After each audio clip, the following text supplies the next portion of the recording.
People frustrate me because people want to have this connection with other people, and they want to reach out, and they want to hang out and get to know people, and they want to experience new things in life, and honestly just try to find like what things might be able to make them happier. And then they find things. Friendships, relationships, jobs, whatever it is that makes them happy. So then what do you do when you have someone in your life who has a job, no one that makes them happy, and no friends that make them happy? If your job isn't making you happy, and you have nothing else, then what are you doing? Like, why do people continue to do things that don't serve them? People are so okay with just going with the status quo and just being an employee or just being a friend or just being someone that's being dated. Like, why are we going into our workplaces and being like, I'm here to work. Like, I don't want to just be an employee. I want to be the best employee that you have. I want to make a difference. I want to make a change. I want to actually encourage people around me to be better humans as well. And when it comes to relationships, like me and you, we came into this, I told you straight up. I said, Chris, here are the shitty things about me, shitty things I've been through, and shitty things about my life. I said that the first fucking day I met him. First night. And I said, if you have a problem with these, then you can leave now. Because I'm not willing to wait for the future for you to find out and then eventually leave me. I never dated anybody because I wasn't just going to date someone for fun. I wasn't going to say I love you and this and that and play games. I wasn't going to do that. If I was going to be with somebody, it's because I'm going to marry them. And if I don't see me marrying somebody, then I'm not going to date you. I'll sleep with you. I mean, back in the past. I would sleep with people, but nobody ever sparked my interest enough to make me want to change. That made me want to be like, hey, I'm going to go all in for you. Okay, you're interesting. You're listening. You're making me feel heard. You're making me feel important. You're making eye contact. You're touching my leg. You're brushing, like, I mean, I had longer hair back then, but like all the things that come into a relationship, it's important to cultivate all that at the beginning. With me and you, with me and Chris, I straight up told you, I said, hey, like, I like you. Like, I think you're a really cool dude. And I invited you down to my bedroom, and I said, this is kind of weird. I've never had a guy in my bedroom that I haven't been doing something with. What? And then I said, but Chris, don't try to sleep with me, because if you do, I won't respect you, and I won't date you. That was the first time I had ever said that to anybody, ever, in my life.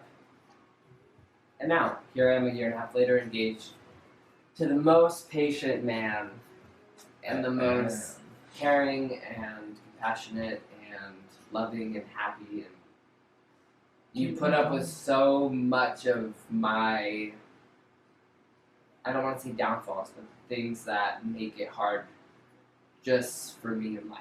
And then because you're here, you have those things not necessarily directed toward you, but you are hit by misfire or shrapnel. You're just in the vicinity until that's what happens. But you love me. And it's because I told you exactly from the beginning. I said, this is who I am. If you can't love me for who I am, then this isn't going to work. Mm-hmm. And you're here, and he's here, and he's always been. I'm right here. You just can't You can't see him. Come over here. Let them see you.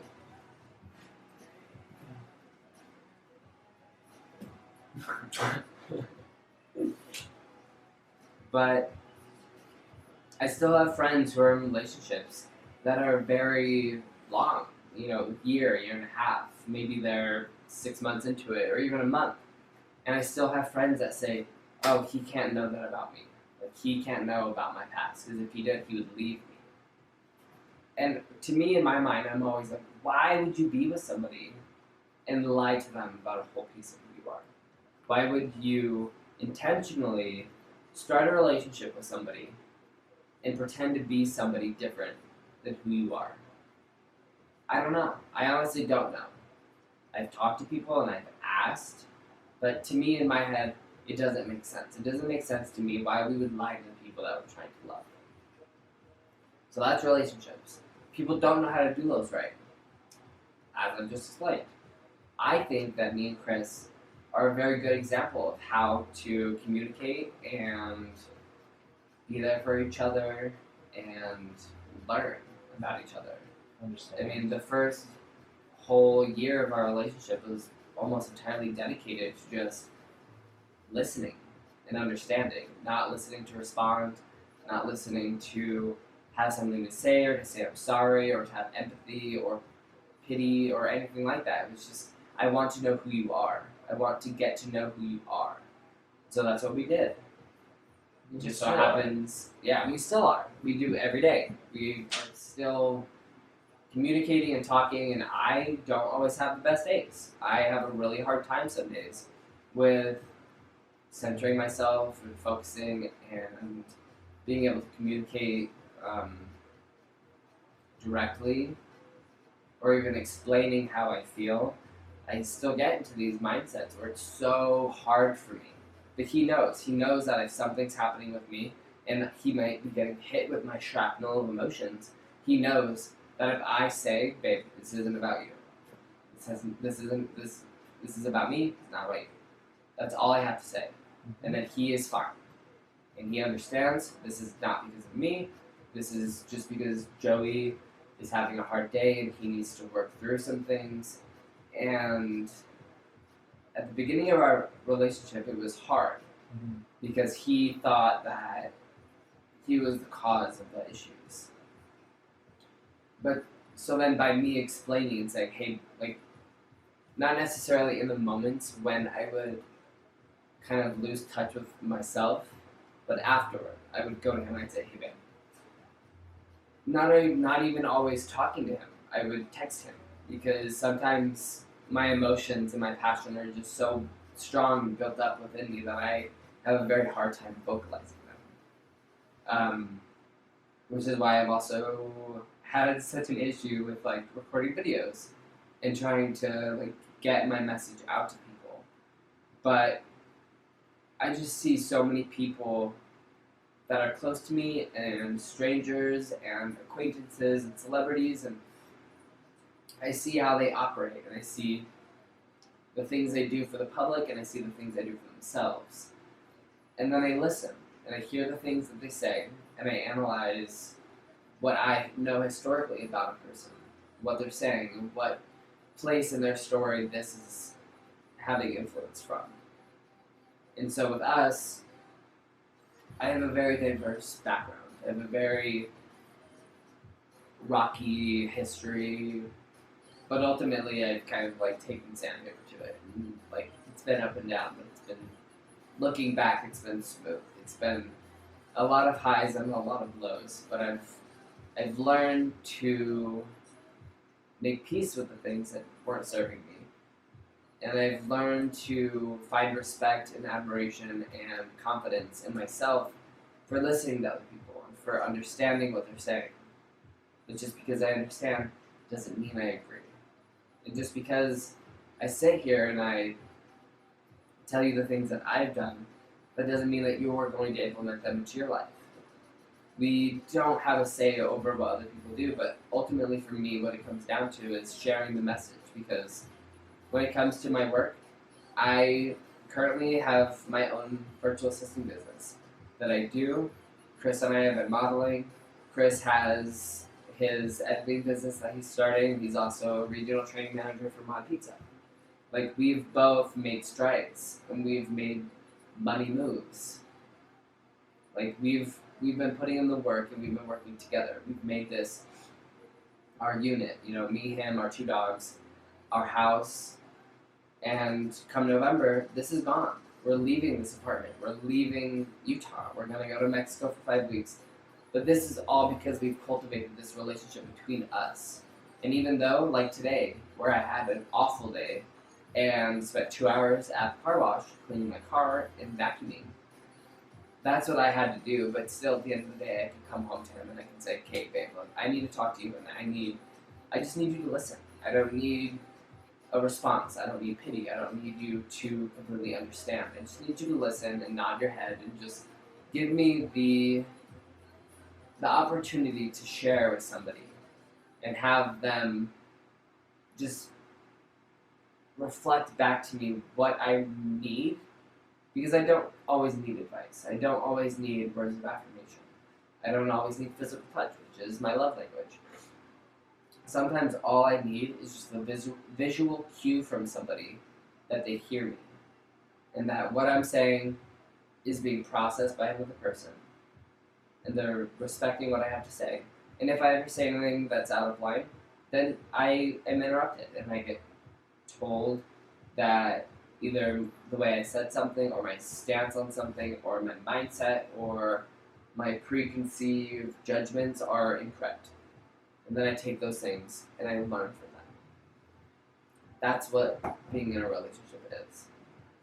And when it comes to friendships, this has been something that I've always struggled with because I never knew how to be friends with men without wanting to be sexually active with them, which has been difficult for me in our relationship because the only thing I knew about friendship was that I was friends with girls because I fit in.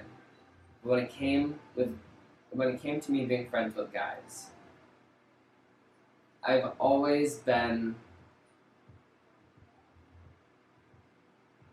how do I want to say this? I've always been a valuable friend to people, but people don't see my validity or my, what am I looking for? Validity and my Worth? worth, just because a lot of men have this preconceived notion of what manlyhood is. And to be a man and be friends with someone who's gay, oh, that makes someone feel like they're unmanly. It makes them reflect back into themselves and makes them insecure about things that they might not 100% be straight about, might not 100% be comfortable with. And so because of that, they retreat away from me. For a long time during my childhood, that's how it was. I would try to build friendships. And it's not even that I was approaching these things and trying to start something or start being physical. I just wanted friends. I just wanted something. I wanted connection with men. As men, just, I don't know, just men, just people. Like, I just wanted connection with my own sex, not necessarily physically. But despite that, these people that I became friends with and these males that I approached, they always became confused about who they were and why they were friends with me. And they've always been the person who kind of draws out people's curiosities. I've always kind of played the role as Enchantress or this Poison Ivy or whatever Batman reference he wants to make. Or Harley Quinn, because I'm kind of fucking crazy. In a good way, and I'm definitely more mellow than I used to be. But I tried to build friendships, but because of my confidence and my diversity and my authenticity with who I was, people rejected me. And so now, I'm at this place where I'm 25, and me and Chris, we want friends, and we want to make connections with people, and we want to network and live life, but it becomes this really uncomfortable, like, teeter-totter, where it's like, if he's talking to somebody, then I'm uncomfortable, and I bring it to some conclusion or some reference or something like that that is so far left of what it needs to be, but that's just based on my history and my experience with friends and how people perceive me, or in everything that I see in others, I perceive based on how I've been treated. And so a lot of people are like, well, that's not how I've been treated, that's not how I see things. But at the end of the day, what have I done? What I've done is I've learned to read people, and I've learned to go off cues, and I watch body language, which way your feet are pointing, where your eyes are, where you direct your shoulders, where, like, the way you speak to me. I think about the way that people address me, the things they say, the things they endorse, the the positives and the negatives that they bring up. I think about the history historically from their childhood, despite the fact that nobody wants to revisit their childhood or talk about what they've gone through or been through, or that they've changed and that they're different because they're not still there. That is irrelevant. That is your life. That is your core. That is your structure. And I see so many people push back or push away from where they came from or who they were, and they want to redefine who they are. Totally for it. Redefine who you are. Change your path. Make your life better. But you can't do that if you are continuously, continuously, downplaying where you came from, or not taking into account that, okay, maybe this is why I'm this way because of this incident. Because as much as nobody wants to recognize it, every single thing we've been through in life has conditioned us to be exactly who we are today. A comment, a trigger. Trigger is a big word for a lot of people, especially in the straight community, and especially in the military community. Trigger. That just sends images of snowflakes flying through people's heads, like we're fragile, or there's something really inconsistent or easily meltable. I don't know. So the snowflake.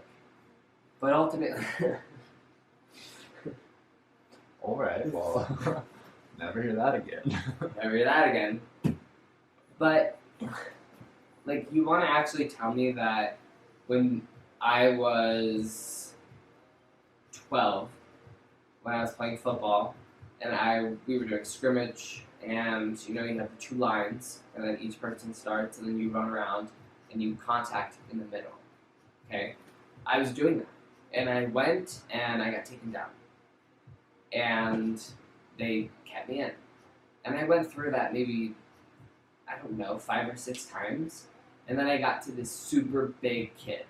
And he came around, he fucked me up.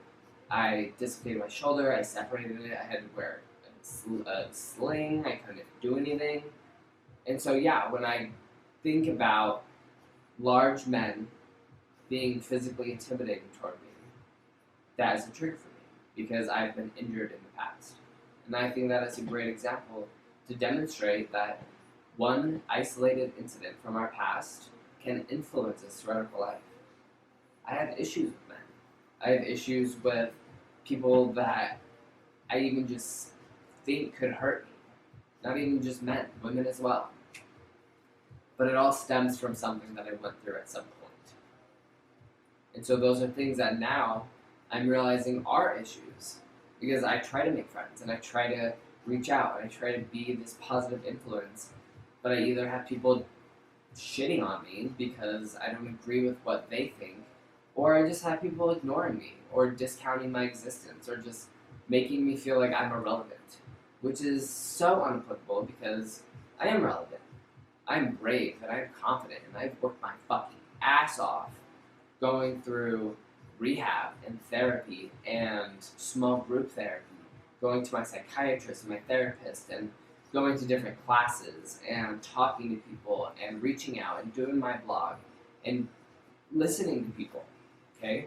People still, whoever you are, if I have impacted you in your life, immediately when someone says to you, Joby Diarco, or they bring me up, your mind automatically flashes back to that last moment, that last memory that you have. And a lot of you see me as that drunk asshole that did something stupid. You see me as that guy that ruined your relationship because your boyfriend was whatever, that's in the past. People look at me based on what I was in that moment to them.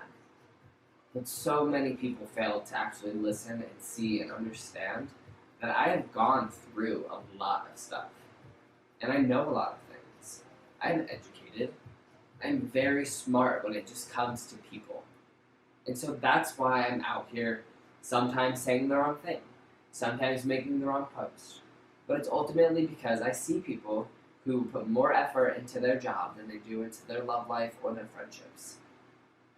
Our jobs don't serve us. People work a job to get pension. People work a job to get retirement. That is the past. That is not reality anymore. If you want to make money, you just need to find out what you like. Start a blog.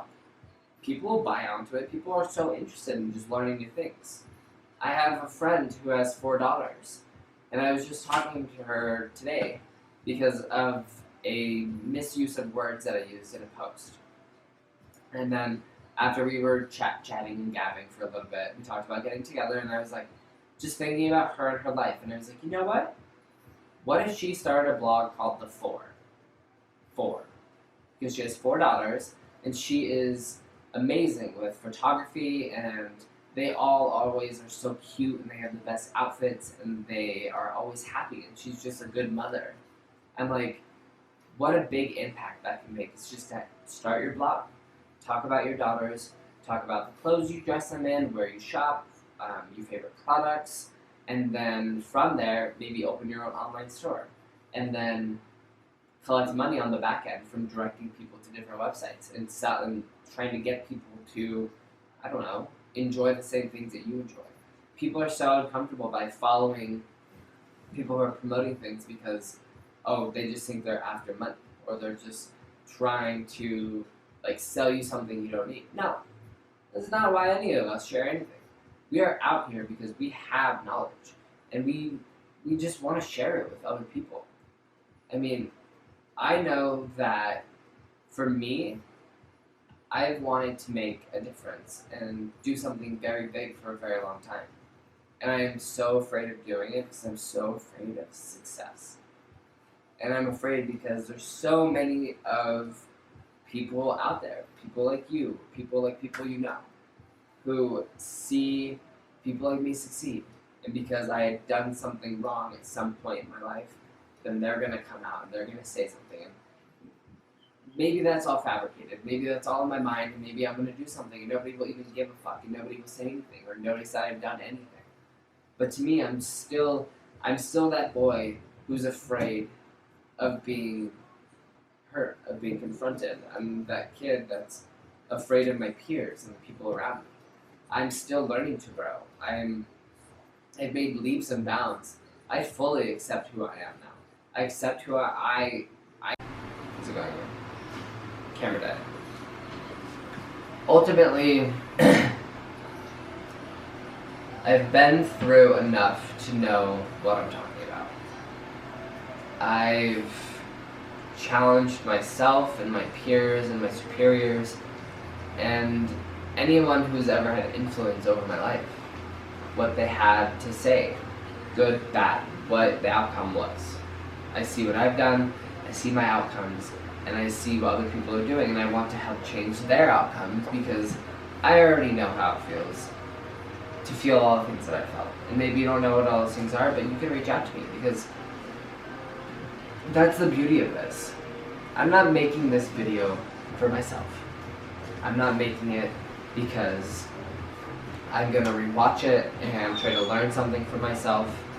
I do this. I talk like this candidly, daily, with Chris, and I just don't record it. I put the camera up today because I said, yo, let me put this shit up because maybe I'll say something relevant and I'll post it. And maybe somebody's gonna listen to it. But I just keep not putting the camera up because I'm afraid of whoever you are on the other side of that camera to judge me based on whatever thing that you think that I have done wrong. I'm just afraid of being scrutinized. It's very difficult when you grow up and you don't necessarily feel like you have a clique or a group or a support system bigger than your family. Okay, I was very, very, very lucky to have my family. And they have been there for me, and they have taken care of me and protected me and fought for me. And I am very, very grateful. I'm so lucky to have had that. But I know that there are people that don't. And I know there are people that are out there suffering and unhappy and just wanting to have a better life. And maybe I don't always say the right thing, and maybe some people will get mad of my opinions. But ultimately, this is the pinnacle of my life right now. 25, my quarter life. I'm not a fucking kid. I'm literally an adult. And I tell Chris and I told my parents that I feel myself becoming an adult. I pay my own bills.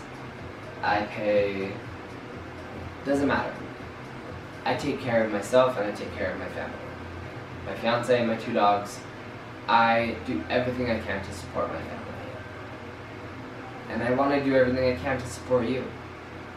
Because I don't want to be the only person who is comfortable with getting a little uncomfortable. It's hard to talk about things. It's hard to open up and it's hard to be vulnerable.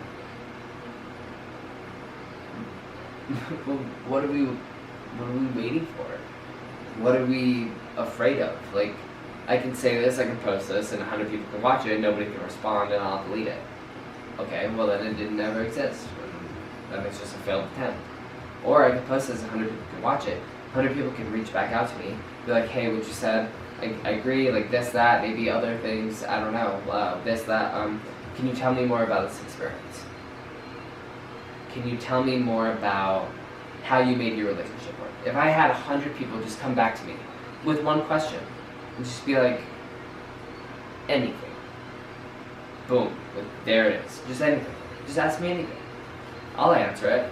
I take every little bit of information that I'm given and I analyze it.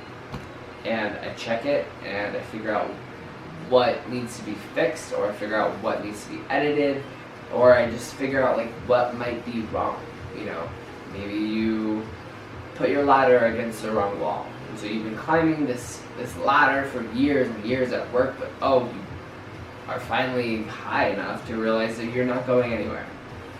How do you get past that? How do you break out of corporate America into the place where you can have your own online business and you can work from home and you can have the time to spend with your loved ones and your kids, your dogs, and like, isn't that kind of what people want? I mean, I just think that we all have a lot more potential, and I think that if you find validity in what I've said or what I'm saying or what I've shared, or you think that, hey, maybe Joey's just a cool guy and he's been a good friend to me, and yeah, he's made mistakes, but fuck, I don't know, I've made mistakes too.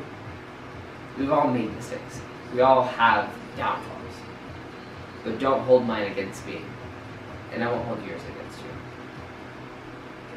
Just find a little bit of bravery. A little bit of bravery to step out, ask a question, take a little bit of bravery or confidence with yourself. Okay, I'm gonna go here. I'm gonna do this. I'm gonna reach out to this friend because I respect them. I'm gonna go to this club because I really want to dance and I think it was super fun. Whatever it is that you want to do that you're holding yourself back from, just do it. And if you're afraid to do it, call me. I'll do it. Because I have a hard time going out. I have a really hard time going out. But I will get better as we all get better. And we can all make this place an awesome place to live. And we can all just do a lot of really great things. We can accomplish things and laugh and have fun and not judge each other. Like, what's that about? We don't need to do that anymore. It's like so 2000, like, past. I don't know. Before now.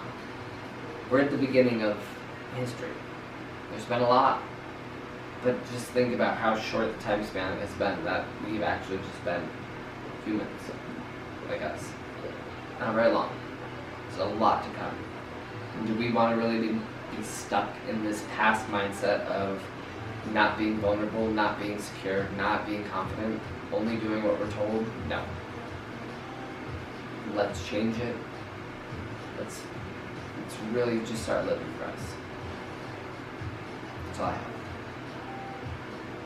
I'll see you guys soon. Thank you. Ben, you got anything to say? Love you, support you, and You can't see you really.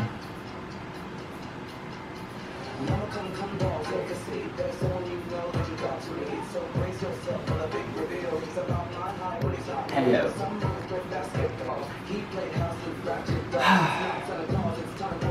How do I look, babe? You're good.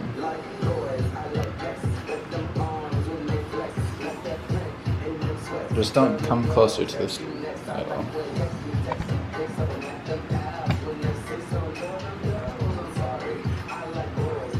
Boys like me.